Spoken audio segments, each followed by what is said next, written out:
Hello and welcome to The Closing Track, the official podcast of Another Ascending Lark, where music and the Christian worldview collides. And Brett, all of your Pokemon have now fainted. How are you just going to open it like that, with depressing news like that? But it's a Pokemon battle. I'm supposed to, make all of your Pokemon faint with my Pokemon. That's how it works. What Pokemon do you have? I have a Bulbasaur, I have a Charmander, I have a Squirtle, I have a Pikachu, a Pidgey, and a Rattata. On what game? Red. Red.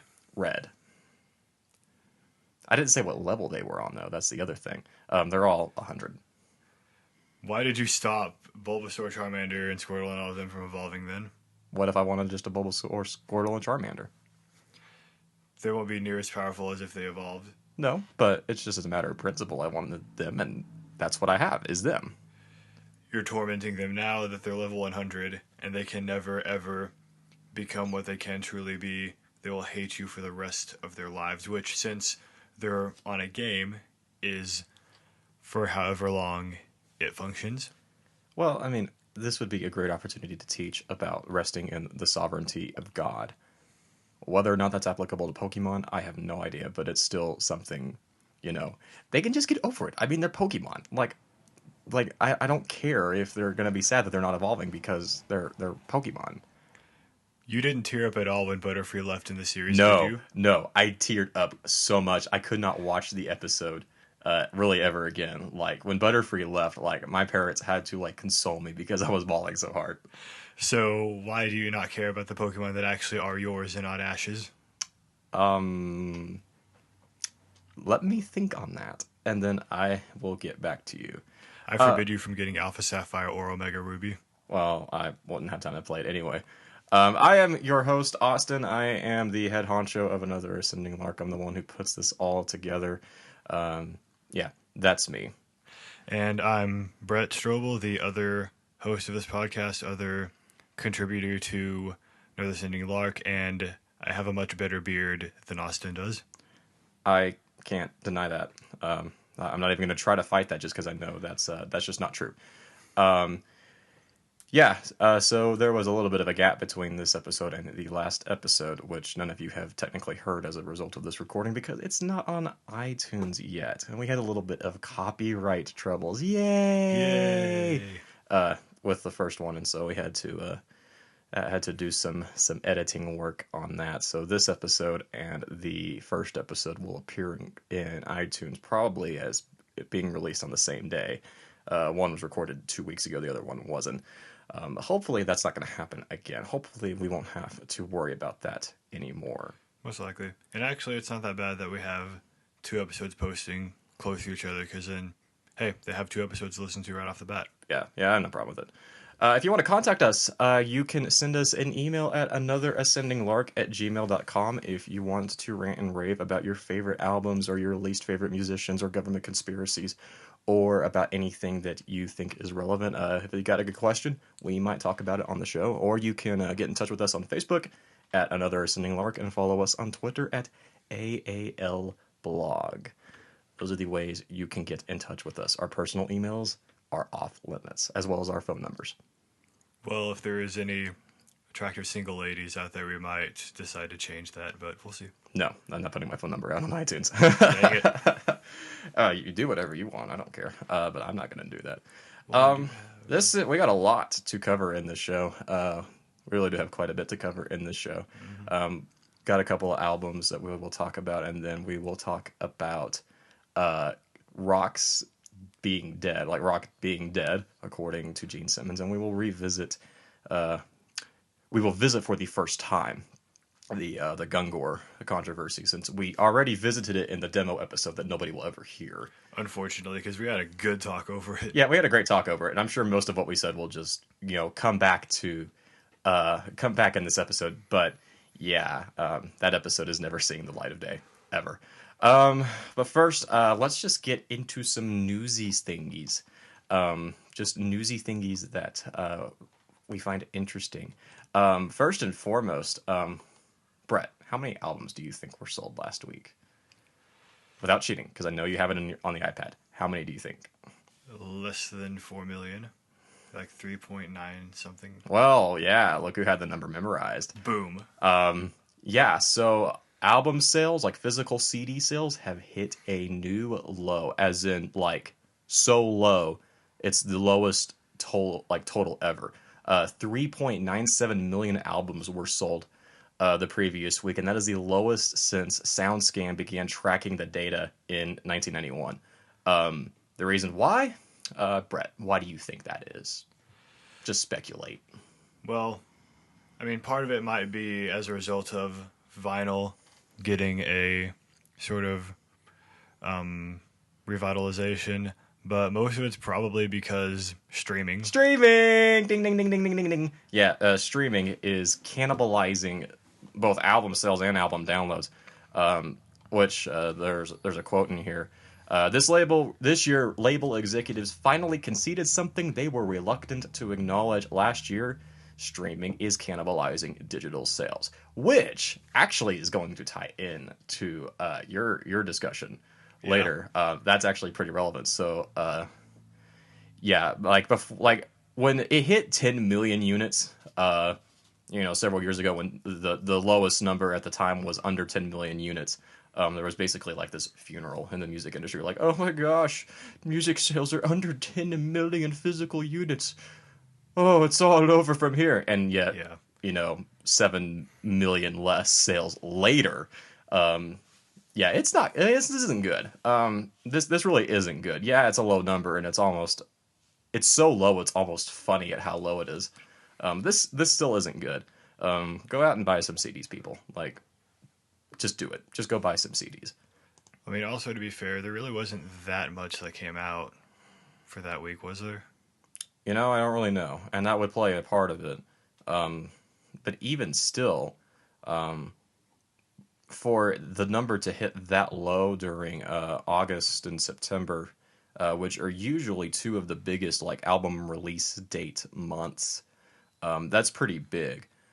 Like that's actually pretty big for this point in time. If it had happened at another point in time in the year where there really wasn't much coming out, okay, well that might be one thing. But to happen in the middle of the fall release season, that's kind of big.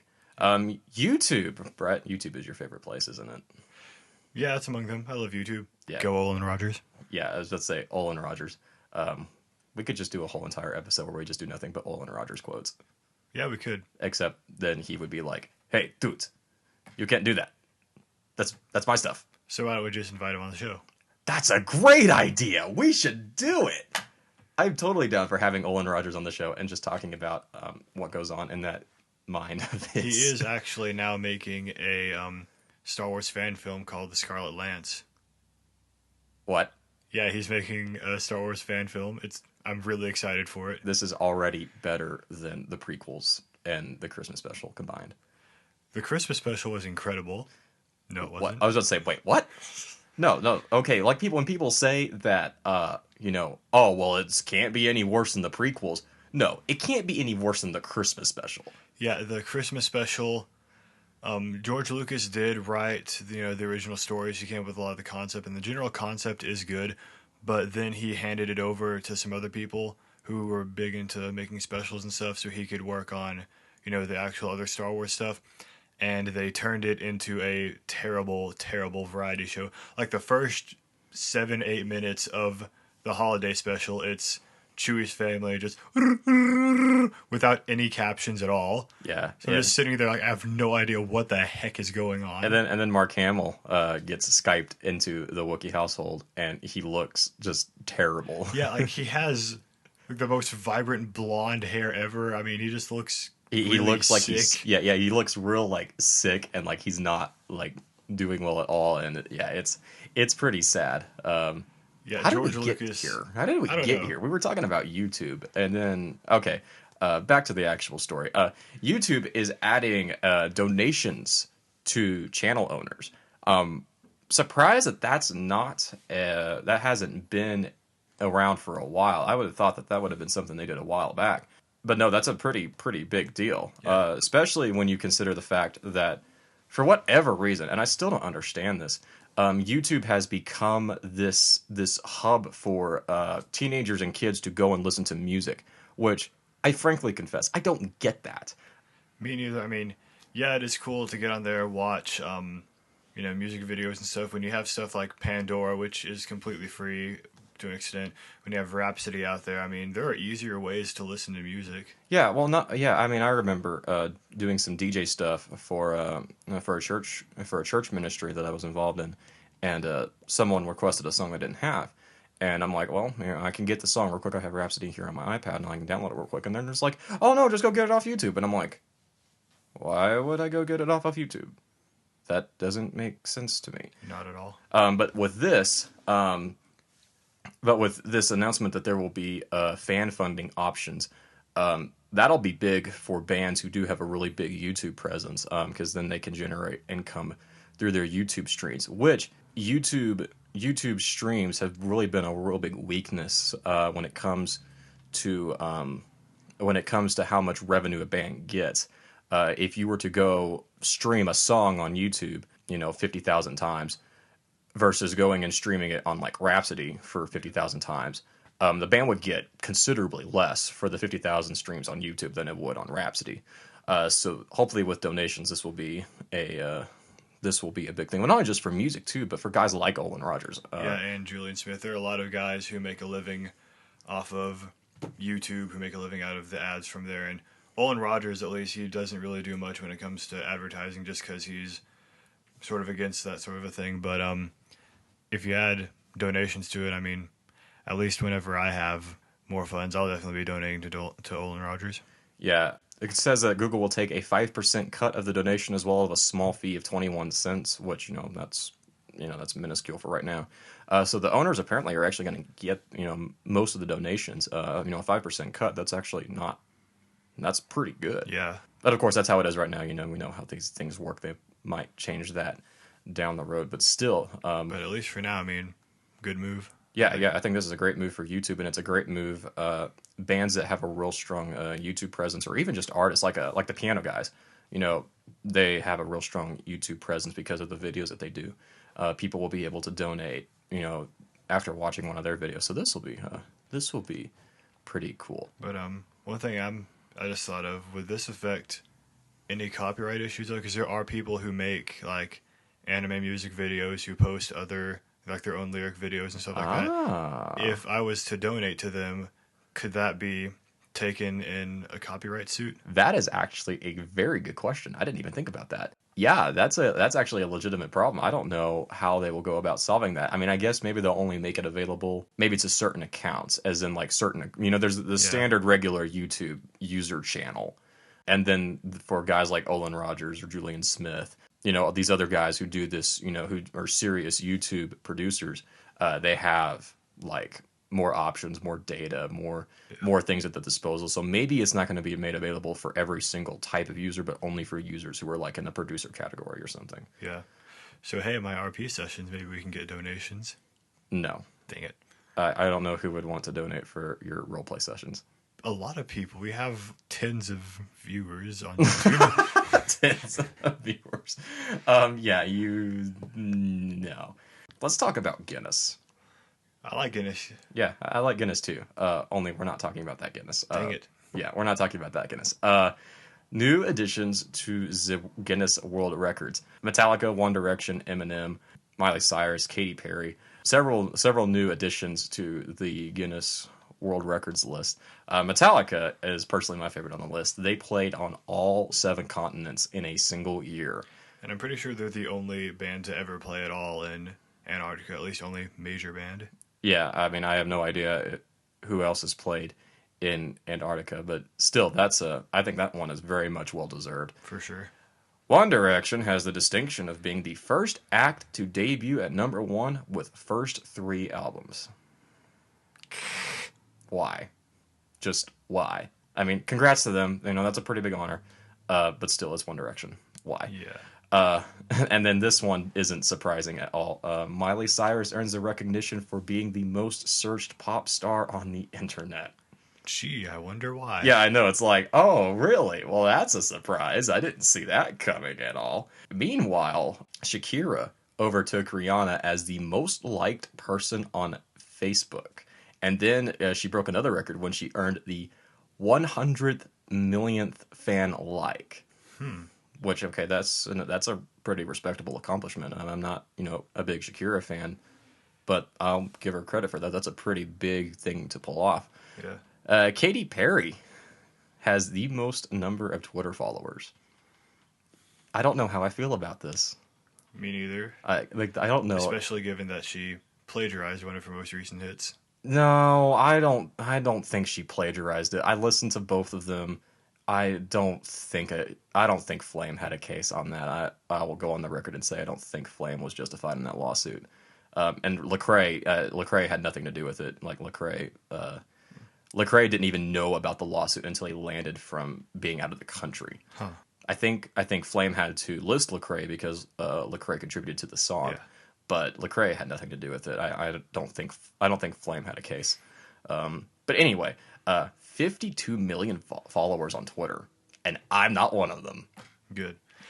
But that is kind of surprising. I mean, you'd think that Facebook likes and internet searches and Twitter followers would all sort of coincide, but they aren't, apparently. Yeah, obviously not. I mean, you would think that, with Shakira having, 100 million likes on Facebook, that would reflect on their Twitter. Oh, that's not the case.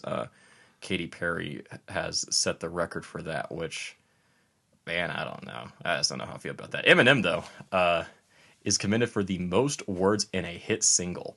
The song Rap God has 1,560 words in 6 minutes and 4 seconds.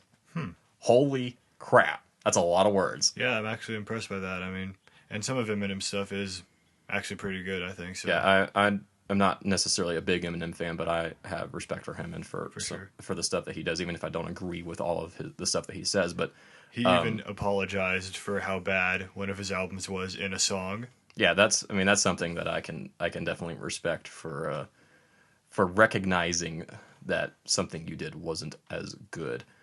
I wish more bands would do that. Yeah, and also in particular, I can't remember the exact song that did this, but Eminem also has a song called Cleaning Out My Closet, which basically it's about issues he had with his mom and stuff. And then this newest single that I only heard it once, I might have to look up again, but the entire song is basically him apologizing to his mom for that song, saying that he gets sick every time he hears it and that he's never going to play it at a concert again. Yeah, I think part of the reason why Eminem is so successful is because he's honest to a fault, and if he knows he made some mistake, he'll go back and admit that. Which it's really rare for any musician or any public figure at all to do that. It's a shame that the Christian music industry isn't characterized by that. For those that are supposed to be, truthful and open and honest about, where we're at in life, we have the most polished and nothing's going wrong in my life industry ever. Sorry, I couldn't resist. I respect Eminem's honesty. It's not something I can say for but maybe one or two Christian bands. Yeah. So yeah, those were just interesting things that I've read over the week. Stuff that came out. Let's talk about new albums that came out. Covering some stuff that came out in the in-between week. I'm going to touch a little bit on an album that I listened to from a band called The Awesome Wells. They're a new band, a new indie rock band, and it's not something for everyone. Obviously it's an indie band, and so there's restrictions that come with that for accessibility. But their self-titled album, which is their debut album, taps into an arena rock sound that I haven't really heard from an indie rock band in a while. It's definitely got some weak points on it, but the vocal work, the songwriting, the guitar work, every single song on this album, even in the weaker moments, are songs that would be played live would sound really, really good. Don't know much about them other than that, and that I listened to it a couple times and I really enjoyed it. But if you're a fan of indie rock, or if you're a rock fan, and if you're willing to tolerate some weirdness, because it's an indie band and it's probably going to be coming to a coffee shop near you, check it out. The Awesome Wells and their self-titled album. Brett, what did you listen to like 30 minutes ago? Absolutely nothing. Uh-huh.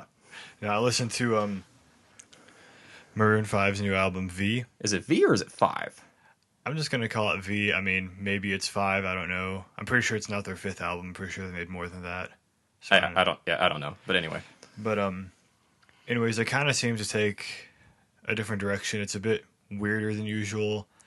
I didn't really hear that many fast-paced songs as usual. it was a slower record altogether. I would agree with that. I mean, I did like most of it. There were some songs where I was just like, okay, too repetitive, okay, too weird. And I don't remember who originally sang the song Sex and Candy, which I never liked that song anyway. Yeah, But they had a weird cover of that towards the end of the album. I think that might be a bonus track. Oh, possibly. Because it says in the Rhapsody liner notes that the album ends with the song with Gwen Stefani, Oh, yeah, it does. which was awesome. Like that Yeah. song, that song was beautiful. It was a great song. And I normally don't like anything Gwen Stefani puts out. but No, that no, one- I normally don't like anything Gwen Stefani does either, but her contribution to that song, very touching, very sweet, very emotional, and I thought it was great. But yeah, I definitely recommend a listen to that. It's not one of the best albums I've ever heard, but it's good. Yeah, it's definitely well polished. Adam Levine sounds at the top of his game. He still sounds, just as good as always. For those of you that might be put off by language, there are some F-bombs in a couple of songs. And then for those of you that are bothered by overly romantic lyrics, guess what? That's pretty much all the album is Yeah, about. the entire thing. That's pretty much the whole entire thing about is love. Maroon 5 has exploited, once again, one of the most exploitable subjects in all of songwriting, romance. And if they had added religion into there, then it would have been, gold. That would have been weird. Yeah, I hope they don't do that. Please just stick to writing really cheesy love songs. Yeah. No, I enjoyed it. I don't know if it's something I'm going to go back to and listen to often, but if I heard some of the songs that were on there, the opening song "Maps" has been getting quite a bit of radio play, and it starts off the album off on a great note. But no, all that to say is that Maroon 5's new album definitely something to check out. I listened to Thousand Foot Krutch's new album "Oxygen Inhale," which I want to like so much, but I can't. Thousand Foot Krutch has taken the independent path like a lot of other bands have, and the album prior, "The End Is Where We Begin," that was a very interesting foray into the indie side of things, and they're only pushing that even further. Musically, the album is really good. They really do try to branch out a little bit and try some styles that they haven't really considered before. But literally, this album suffers from death by track placement. Like I'm not even kidding.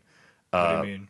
I mean that the album is so horribly balanced. You have the first 6 songs, which are the rocking, upbeat, hard rock Thousand Foot Krutch, Yeah. and then the last 4 songs are the ballads. There's no mixture of them at all. I mean, once you get past the first 6 songs, that's pretty much it when it comes to the hard rock, and then the rest of it all the way through at that point is just ballads. So basically just like a roller coaster hill, sort of just rise, then immediately fall. Yeah, I mean, and I don't, that's up to them and how they do it. But this album would have been a lot better. I would have liked it a lot better had their, the mix been there a little bit. Not, because it's pretty deceptive. It starts off, the first 3 songs are some awesome songs. Feed the Machine, Untraveled Road, Born This Way, which is not a Lady Gaga cover. Even though I thought it was at first when I saw it. I was like, why is Thousand Foot Krutch covering Born This Way? But thankfully that's not the case. Yeah, and then once you get past the 6th song, which the title of the track is escaping me, yeah, it just basically goes into ballad territory, and the songs are great. But when they're stacked, towards the very end, honestly, I would only care for the first 6 songs because I don't want to suffer through 4 ballads back to back to back to back. Yeah, what you mean for some bands that, do generally slower songs.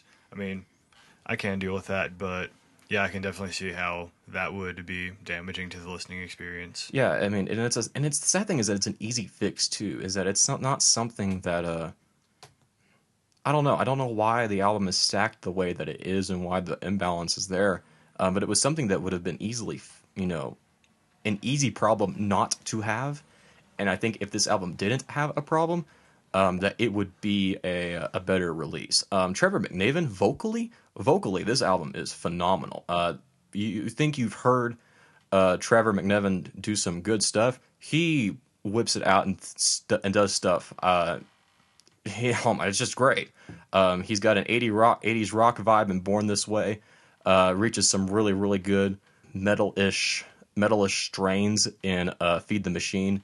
Does a really, really good job, bringing his rapping talents, because, he does FM Static and other occasional hip hop stuff on the side with Untraveled Road, which sadly is very like Linkin Park-ish, almost to a fault. I like Linkin Park. Oh, I do too. And it's a great song, and the chorus is awesome. But yeah, you listen to it and you're like, yeah, this is driving the Linkin Park vibe a little too much. Although Linkin Park's vibe has changed considerably with their last album. Yeah, no joke. Which I give them respect for. I actually liked 1,000 Suns. No, not that one. I'm talking about their more recent one after Oh, that. yeah. I forgot. They did have an album come out. Which is basically mostly just straight hard rock, getting close to like hard metal. Ooh. Like it's like Chester Bennington rarely does clean vocals in it. Wow. Okay. I'll have to check that out. So yeah, that's really about it for new albums that we listened to this week. What's coming out next week? In Flames has a new album coming out. I don't know if I'm going to listen to it or not. It's supposed to be. It's already getting a lot of coverage, controversy. I don't know what you want to call it. Just because In Flames has kind of been going a sound change over the past several albums, and that's for one of the most important metal bands of all time. That's a pretty big deal. Yeah. Although I definitely will be listening to Lecrae's new album coming out. Yeah, Anomaly, which when the singles started coming, when Lecrae started dropping singles for it, were taking up the first several spots, like back to back to back in iTunes. So even before this album has come out, it has already gotten a ton of reception and popularity, and I bet the sales figures for this number, I wouldn't be surprised if this album dropped number one. Yeah, me neither. I mean, Gravity did amazingly, probably because of Church Clothes before it, and Church Clothes is so good. And then we have Church Clothes 2 and now Anomaly. Lecrae's been working hard lately. Yeah, and this I think is going to be the release where he officially makes the mainstream jump. I mean, he's been working on it with Church Clothes because he's been pairing, with Cannon, DJ Cannon, and that's been pretty helpful to him, even though it's caused him a lot of backlash.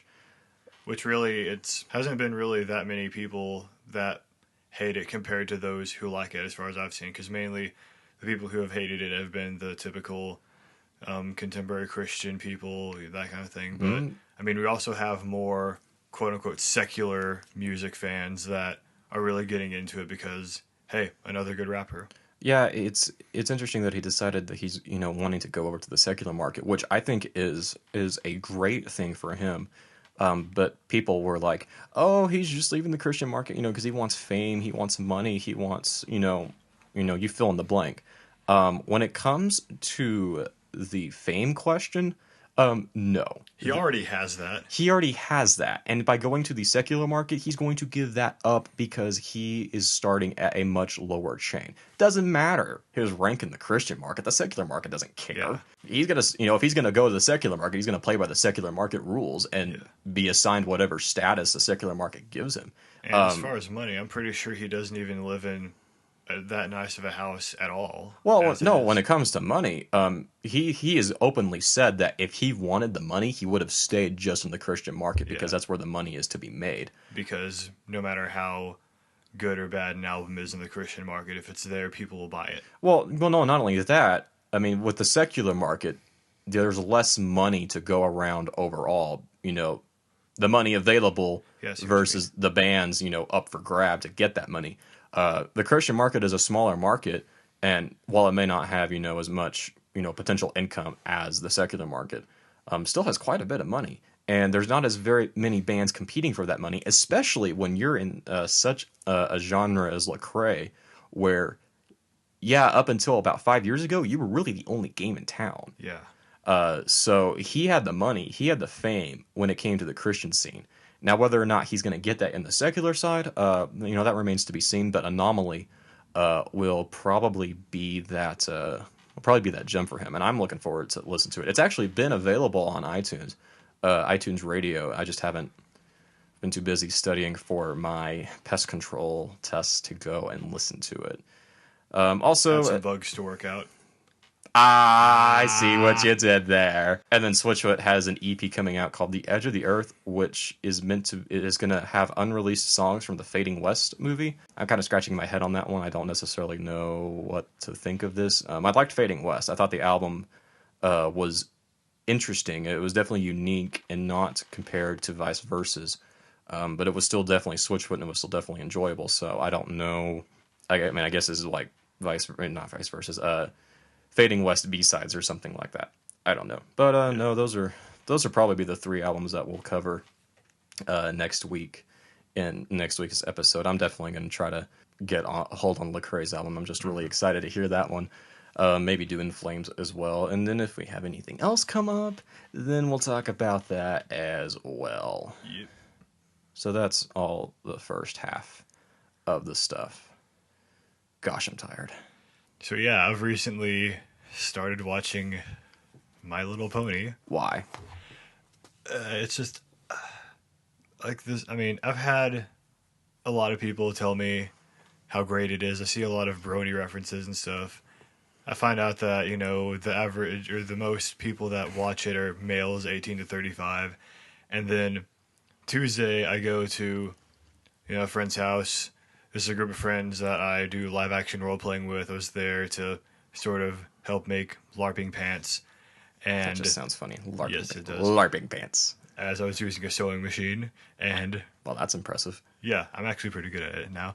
But in the background, there was just My Little Pony playing on Netflix. I didn't really pay that much attention to it, and all the while, pretty much everyone in the apartment was telling me how awesome My Little Pony was. And eventually, enough episodes played to where my ears would perk up when the theme song came on, and I'd be like sewing my pants and then bobbing my head, My Little Pony. And I'm like, dang it! But Did you just really sing that on the show? yes, I'm sorry. No. I know I'm a horrible singer anyway, and No, that's Putting it in my not mouth. your offense. The offense was the fact that you just sang the My Little Pony theme song on the show. I'm sorry. But I watched the first 2-part episode. Actually quite enjoyed it.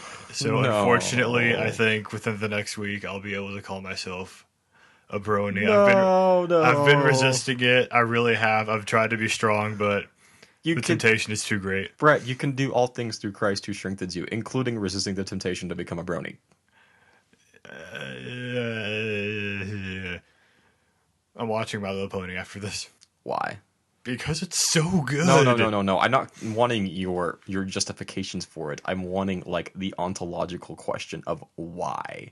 Explain. Why does My Little Pony exist, and why is Brett Strobel watching it? Well, there was an original series which was, of course, initially geared towards little girls. That's mainly who watched it. Still is geared toward little girls. Yeah, it still is. It's intended for that, but I mean, they're like manticores in there. They reference Tartarus from Greek mythology. Then there's the whole Crystal City thing I found out about. That's just epic. No. That's not how this works. It's My Little Pony. It's meant for girls. Who cares if whatever the things that you just listed off is in there? It's My Little freaking Pony. But it has such a strong male following, and again, most people. So what? Most people that watch it are guys between 18 to 35. Teletubbies has a strong college following. But Teletubbies is just straight up cultic and disturbing. And My Little Pony isn't. What's cultic and disturbing about it? The fact that its key demographic is, midlife aged men. I wouldn't call it midlife. 18 to 35 is not midlife. Okay, fair enough. But still, it's not female, and it's not little girls. Well, I mean, so what? Their fan base turned out to be different than they intended to. That's how Pokemon is. They intend that to be for kids, but mostly adults play it now. That's because we all started out as kids. And they intended Call of Duty to be a more adult game, but it's pretty much all a bunch of 8-year-olds cussing each other out now. Oh my gosh, yeah. Anytime me and Travis, my middle brother, play Call of Duty, I mean, we always go for the mute all button anyway, but occasionally when someone, slips through the crack or whatever and we get to hear them, it's, this squeaky high-pitched voice, dropping F-bombs left and right. And it's just like, kid, shut up. Like, Get off. You're not supposed to be playing this anyway. Yeah. Like, seriously, this is not... You're not cool because you just dropped F-bombs. You sound terrible. Just stop and quit while you're ahead. Yeah, for sure. So, I mean, you see, it's the same thing. My Little Pony is just one of those that just has a different intended fan base. I don't know if you can say that, though. Start watching it with me then and No, see. that's out of the question. Are you afraid you'll become a brony too? No, I'm not afraid, but I just have better things to do with my time than watch Little Ponies and colorful painting, do things. But it's awesome. No! I have no interest in Little Ponies. Rainbow Dash can clear the sky of clouds in 10 seconds. How is that not awesome? Oh, whoop-de-freaking do. He can clear the sky of clouds in 10 minutes. And Fluttershy conducts an orchestra of birds, which sounds incredibly beautiful. I don't even know what to say. And Twilight Sparkles is an incredibly intelligent librarian pony. And she's a unicorn. Twilight Sparkles. Twilight Sparkles. This sounds like an acid trip. Just watch it. It's cool. No. I saw the first episode when our other roommate decided to watch it. And my soul was scarred.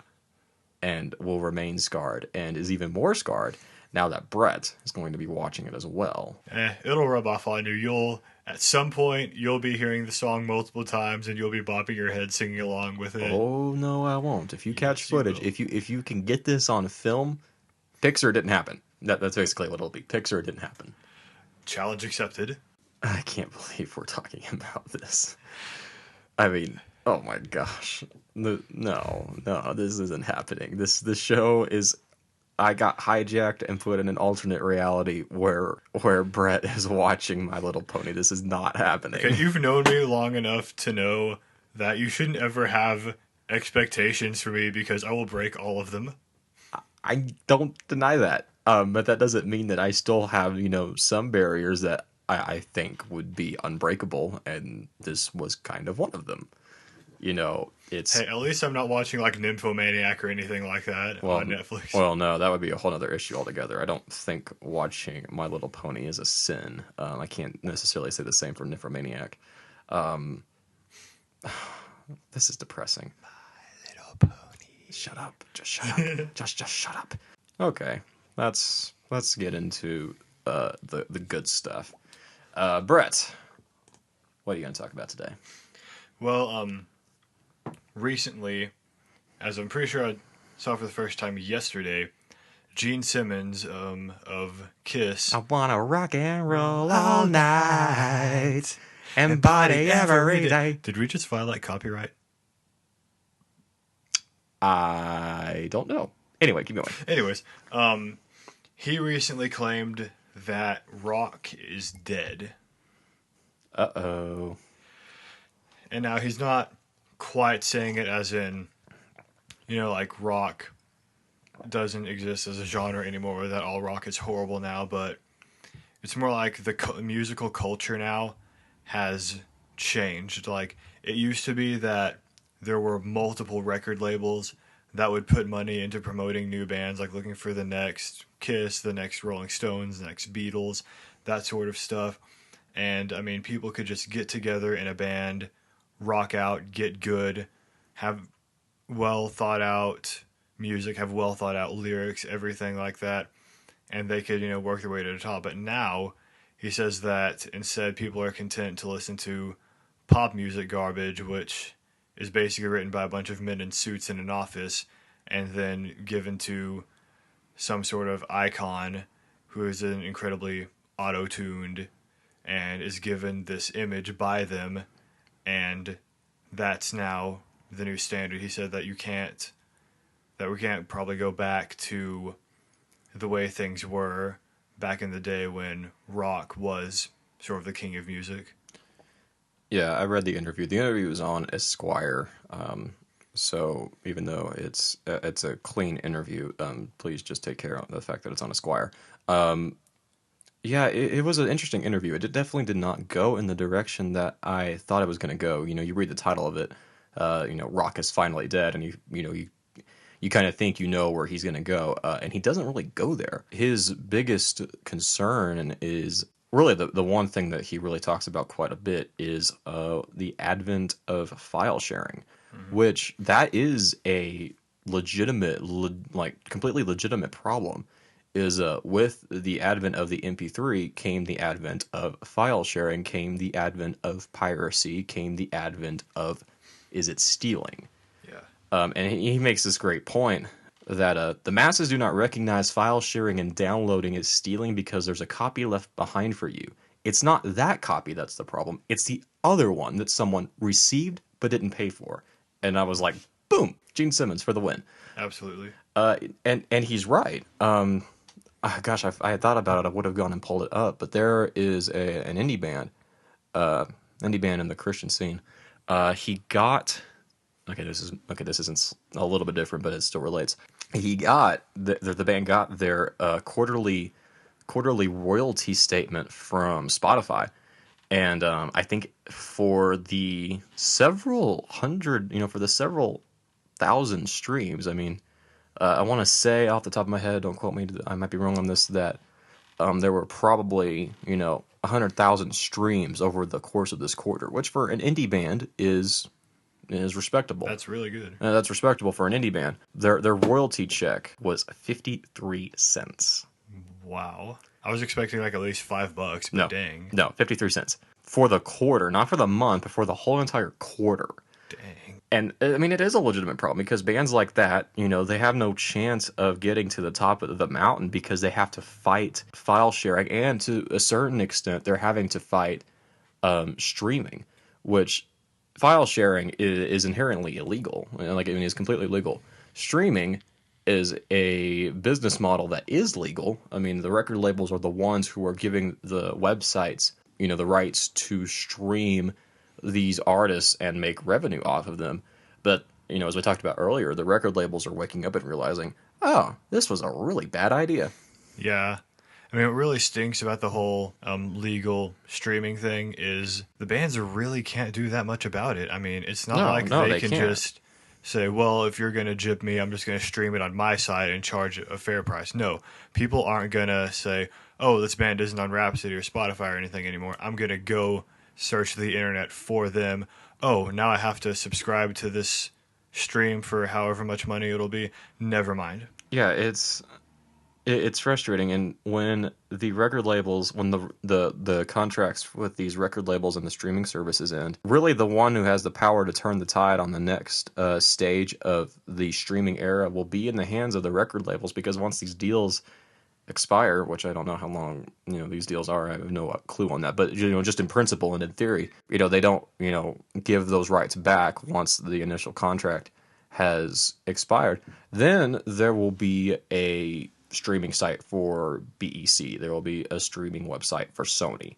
The big four will have their own streaming sites, and you can subscribe to them and not have to go through a middleman like Spotify or Rhapsody or Beats Audio or things like that. But no, Gene Simmons, going back to the article, he says that is what is just destroying rock, because it makes it impossible for anyone to really be found.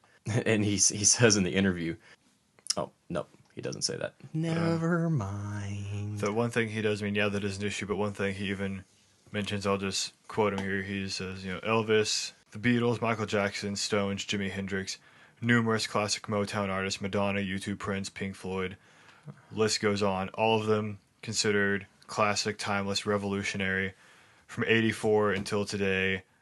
I mean, they're legendary. They're going to stay listened to. And he challenges, I'm pretty sure it's his son that's interviewing him, to name It's his son. anyone that compares. And Gene Simmons, and then he answers Nirvana, and Gene Simmons concedes, yes, Nirvana, that's about it. That's the notable conception. But I mean, there are other really good artists. There are a lot of good rock and metal bands that I currently listen to, but because they aren't getting the kind of exposure that these others have, they're not going to be considered legendary. They're not getting the recognition that they would have had they been around in the 60s, 70s, and 80s. I don't know if his issue is with recognition per se, as it is their potential to actually make it.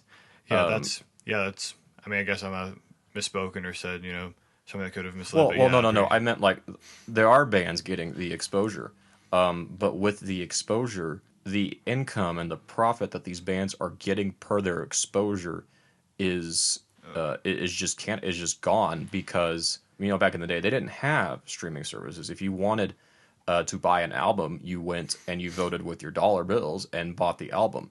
You don't have to do that now. You can go to you can get the right hookups and go get whatever you want anywhere you want for free. Okay, I see what you mean. And so these bands are getting the exposure. They're just not getting the income that should be coming with that exposure.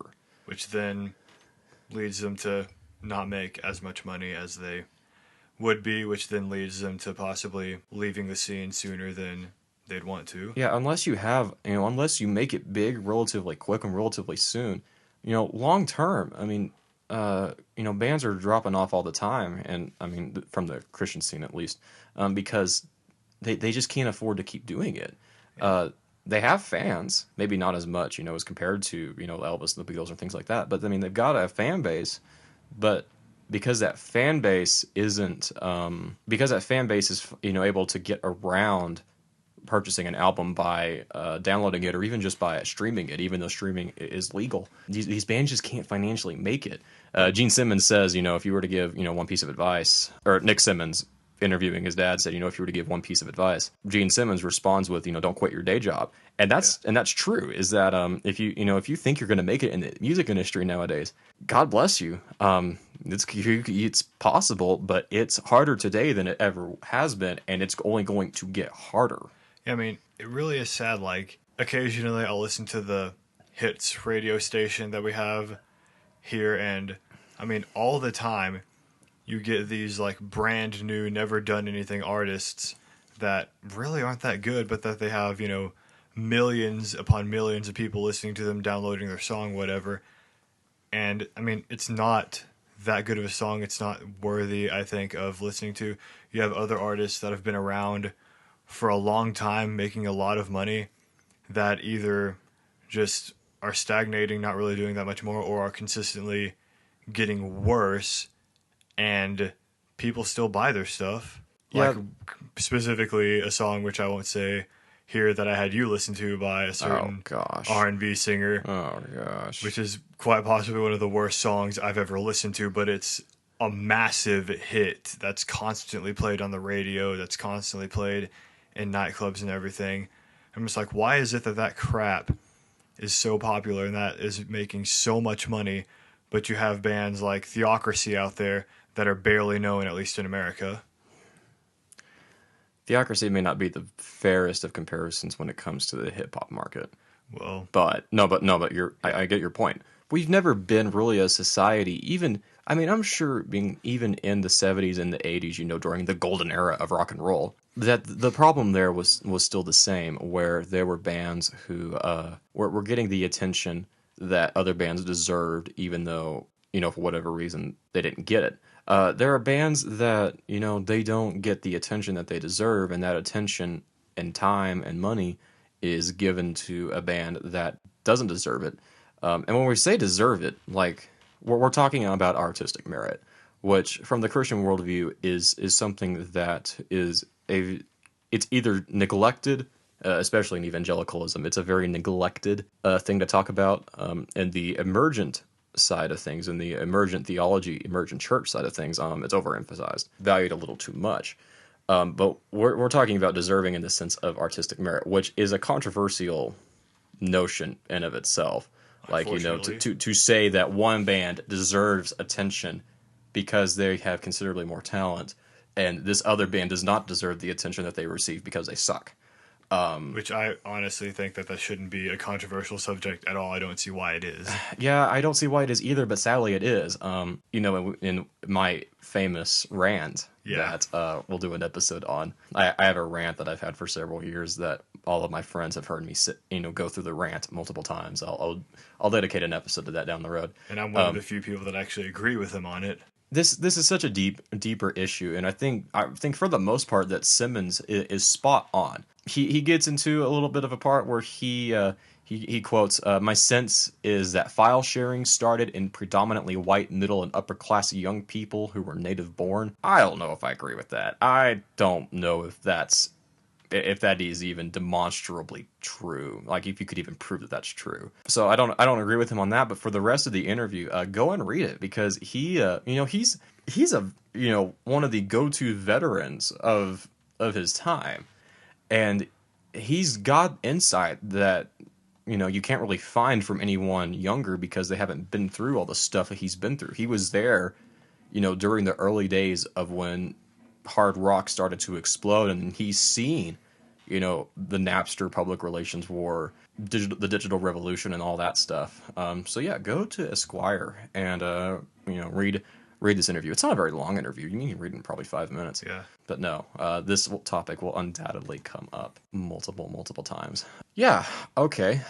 So in our demo episode, which nobody will ever hear because it'll never see the light of day. Unfortunately. That almost sounds like a Welcome to Night Vale gag.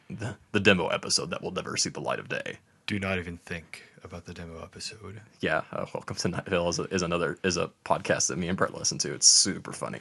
Very Lovecraftian. Yeah, very Lovecraftian. It's just weird and funny.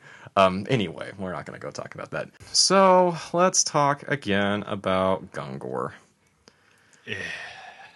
I know. This is just getting more and more depressing. Yeah, this is just like my heart is just being torn asunder every time something happens to this. Okay, so the initial controversy was that Gungor came out and said that he no longer believes in a literal 6-day creation, which, newsflash, I'm not sure if I do either. But he believes that also that Adam and Noah were not fictional, but mythological, that they weren't historical persons. It's a pretty serious issue, theologically. Some have tried to pass this off as being a secondary theological subject, and that's not true. This is a first importance, at least Adam is a first importance theological subject. Yeah. But then he, that controversy comes and goes. He kind of digs his own grave because he didn't handle it very well on social media. Didn't handle this controversy pretty well there. Especially with the whole Lifeway situation. Yeah, he lambasted Lifeway for something Lifeway didn't do, and then was caught for it and had to apologize, and that wasn't pretty. But no, and then so that happens, and then that controversy dies down, and then ChristianNews.net posts an article that says, Gungor controversy continues as Singer states Jesus could have been wrong about Adam and Noah, which already the facepalm is strong with this one. Yeah. But it gets even worse. I had some people really challenge the interpretation that is of his words that is given in here, because, well, for one, let's take the last one. When the news broke about the last the whole Adam Genesis controversy, a couple weeks ago, Gungor took that as the opportunity to talk about it more and more and more, which led him digging his social media hole even deeper. This time, though, like when this story broke, he came out and said that those were misquoted, that the things that were quoted in this article as him saying were misquoted, and that he did not, in fact, say those things. And he hasn't touched it since, which leads me to think that, okay, maybe it's possible that there was something that didn't get quoted correctly and is making this look bad. I don't know. I haven't listened to the podcast where these quotes supposedly come from, but the fact that he's treating this one differently leads me to think that maybe there is something genuinely different about this one. I don't know. I mean, if he was legitimately misquoted that badly, I would think he'd say some affirmation of, I don't think this is what I actually think. Right. And you're right. I would agree with that. And it doesn't help, and this is going to sound, really poor on my end. It doesn't help that the one who's commenting on this is Ken Ham, who I am not a fan of either, and I haven't been a fan of Ken Ham long before this Gungor stuff happened. I haven't been a fan of Ham. Blech. I have not been a fan of Ham. Say it slow for quite a while now. And so the fact that Ken Ham, who is a very controversial figure in of himself within the Christian community, is the one commenting and really driving this most recent charge, it's frustrating because there are other people that I would rather be tackling this issue other than Ken Ham. Yeah, and what's even more disturbing about this interview, if this is all actual what Gungor said, we'll keep our ears open and see what happens. But supposedly, Michael Gungor said, even if Jesus knew that Noah and Adam were mythical, but knew he was talking to people who thought they were real, that's another possibility. So basically, he's saying that it's possible that Jesus knew Noah and Adam weren't real, but still talked like they're real, which would mean that Jesus lied to the masses. Yeah, from a logical standpoint, what Gungor is quoted as having said in this article, that is the logical conclusion of Gungor's belief that Adam and Noah were mythical people and were not fictional people. If he's going to be consistent, that's what he logically has to conclude, is that Jesus got it wrong somehow. But there are several different ideas that he throws around in his quotes. And this is again assuming that these quotes are true and not misquoted as he claims. I think the problem here is that he is just not using social media well, that he doesn't have his thoughts fully fleshed out on this yet. And as a result of that, he is speaking on these things without the kind of reservation that would warrant someone when you don't have your mind quite made up or your thoughts fully fleshed out on something. Which, given the trouble that he's in, that charity I don't think has necessarily been shown to him as much, but still, if you don't have, unless you're willing to go to the work to explain, where you're at on this is still just frustrating, and it's still really hard. Only because it's obviously that there's no end in this for this in sight. Within August, all August long, there were controversies with things Gungor said. Who knows what he's going to say, if he's going to say anything provocative or controversial, and that's going to kick up another round. He said he's tired of it, and I get the feeling that he is tired of it. And I hope that if anything, this will be fruitful for him personally, and I hope that this will be fruitful for his fans as well, and even just for bystanders in how to talk about theology and what you personally believe on social media and how to do it well. And I think this can be an example where this wasn't done well at all. Yeah, for sure. Now, the question that I've had a couple people ask me is, should we still listen to them in light of this, which is what we kind of touched on in the demo episode. Their last album, I Am Mountain, had some questionable stuff in it. But I don't think it would be fair to read his present theological convictions, or lack of theological convictions for that matter, into his back catalog. I don't think it's fair to read his present theological convictions into Beautiful Things or I Am Mountain, or not I Am Mountain, Ghost Upon the Earth, because he hadn't. Who knows what his theology was on those subjects at that point. But if they're developing into what they are now, it implies that that's not what they were before when he wrote those songs. So those songs ought to be fine. Would you agree with me on that, Monsignor Brett? Yeah, definitely. If there's nothing inherently wrong with the song itself, then I'd say it really doesn't matter where Michael Gungor is now, or where he possibly even was then. If the song itself is good, if the song itself has no real theological issues, I'd say, yeah, go ahead and listen to it. Yeah. But if he started writing songs about, I doubt he would, but about how Jesus mercifully lied to people in order to keep their thoughts there. I don't think he would. Me, but just an extreme example. If he was to start doing stuff like that go against proper theology, that go against what a Christian should be believing, then that would be a different issue. Yeah. The only thing that was in this article that I actually really agree with for the most part is that Ken Ham encouraged Christians to pray for Gungor, which I agree with that. Even before this stuff started happening, to pray for Gungor and not pray that God strike him down with a lightning bolt, but pray for him as a neighbor and as someone who is starting to walk in a direction that is not good. And not only just pray for Gungor, praying for bands in general, especially in the Christian scene, is not something that we tend to do very well when they honestly need our prayers more than I think they'll admit. Yeah. we're gonna bash this one to a dead horse. I'm sure we'll talk about it more down the road, but We'll yeah. have to see what else comes up. Yeah, we'll have to see what else comes up. This show has definitely ended up being a lot longer than what I initially thought. We're at an hour and 5 right now. Awesome. Yeah, that's great. I had a lot of fun with this particular episode. Brett, you got anything you want to throw out that's not My Little Pony related that people ought to check out or whatever?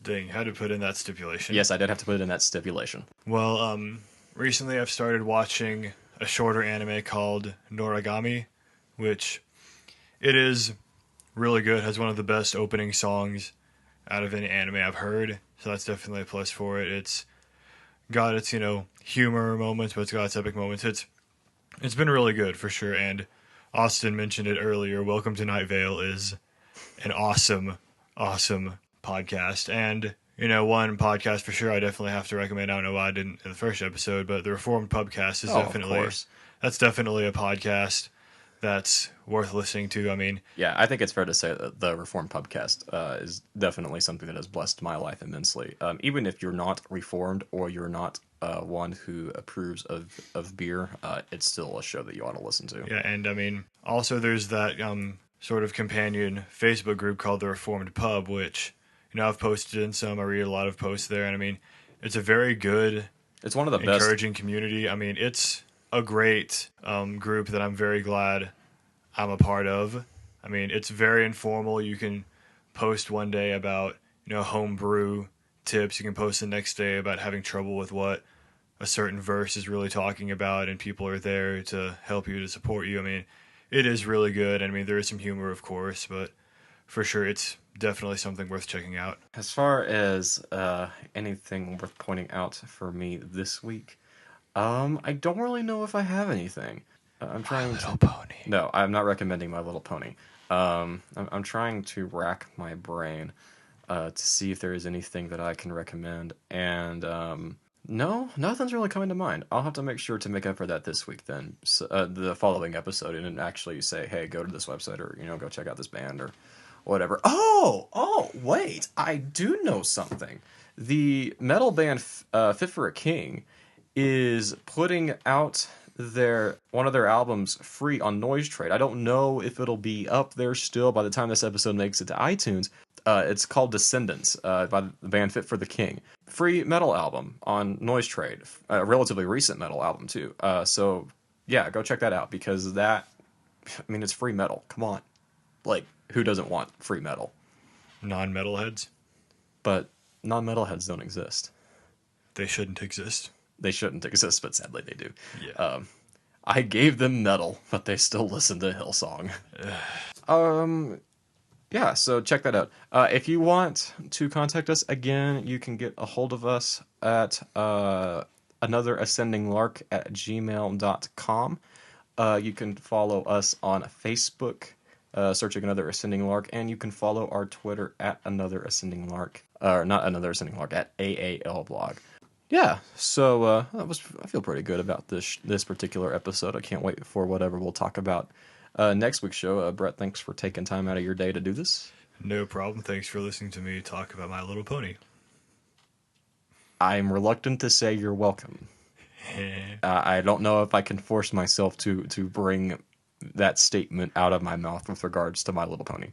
Yeah, you mean it in your heart. Maybe. Yay. Maybe. Yeah, and then had a great day at church today. We're definitely thankful for the gospel of Jesus Christ, which, because of the gospel of Jesus Christ, there is much to sing about, there is much music to be made, and there is much worth living for because of Jesus Christ and his work on the cross. And without that, there would be no point to what we're doing. And so I'm Austin. And I'm Brett. Thank you very much for listening to this episode of The Closing Track. We will be back next week with not My Little Pony. Yes, you will. No, there will not be My Little Pony in the next episode. No, I will edit out every single instance of that word.